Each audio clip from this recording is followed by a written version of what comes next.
Hello guys, welcome back to daily blog day 14. കുറേ ദിവസമായി ഭയങ്കര ഷുഗർ ക്രാവിങ്. അപ്പോൾ ഇന്ന് നേരെ ഒരു സെൻറ്റ് സെബാസ്റ്റ്യൻ ചീസ് കേക്ക് ഒക്കെ അടിച്ചിട്ട് നമ്മൾ നേരെ പോയത് B2 ബാച്ചിലേക്ക്. റെഡിലാണോ? ഇല്ല, വളർത്തി അടിക്കും. ബ്ലൂ ബ്ലൂ മാറ്റി പറയട്ടെ. എത്ര ഗോൾ അടിക്കും? 100 അടിക്കും. കഴിഞ്ഞ ആഴ്ച പറഞ്ഞ് ഈ റെഡ് എന്നിട്ട് ജയലാണ്ട് വേറെ ഒന്നുമില്ല, എന്നിട്ട് ആ കളി തോറ്റ് കഴിഞ്ഞാലേ ഞങ്ങൾ ജയിച്ചു. ഉറപ്പല്ലേ? അങ്ങനെ മറ്റൊരു B2 മാച്ച് ഡേ. കഴിഞ്ഞ മാച്ച് ഡേയിൽ ബ്ലൂ ആണ് വിജയിച്ചിട്ടുണ്ടായിരുന്നത്. സോ അതിൻ്റെ ബ്ലോഗ് നമ്മൾ ചെയ്തിരുന്നു. അതുകൊണ്ട് തന്നെ റെഡ് എന്ന് ഭയങ്കര വാശിയിലാണ് കളിക്കാൻ വന്നത്. പക്ഷേ കാര്യങ്ങളൊക്കെ വ്യത്യാസമായിരുന്നു. കളി തുടങ്ങിയ ആദ്യത്തെ 10 മിനിറ്റിൽ 2 ഗോളുകളാണ് ബ്ലൂ സ്കോർ ചെയ്തത്.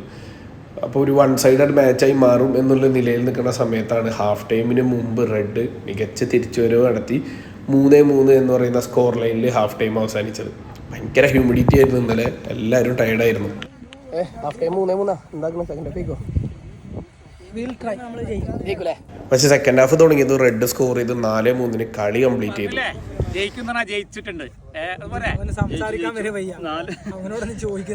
ജയം മാത്രമേ ഉള്ളൂ, സംസാരമൊന്നുമില്ല. നമുക്ക് സംസാരം കുറവാ. കളി കഴിയുമ്പോൾ നമ്മൾ ജയിച്ചിരിക്കും. സോ നല്ല മധുര പ്രതികാരം വീട്ടിയിരിക്കുകയാണ് റെഡ്. കഴിഞ്ഞ മാച്ച് ഡേയുടെ ബ്ലൂവിൻ്റെ വിജയം അതേ നാണയത്തിൽ തിരിച്ചു കൊടുത്തിരിക്കുകയാണ്. അപ്പം ഇനി അടുത്ത മാച്ച് ഡേയിൽ കാണാം. ബൈ.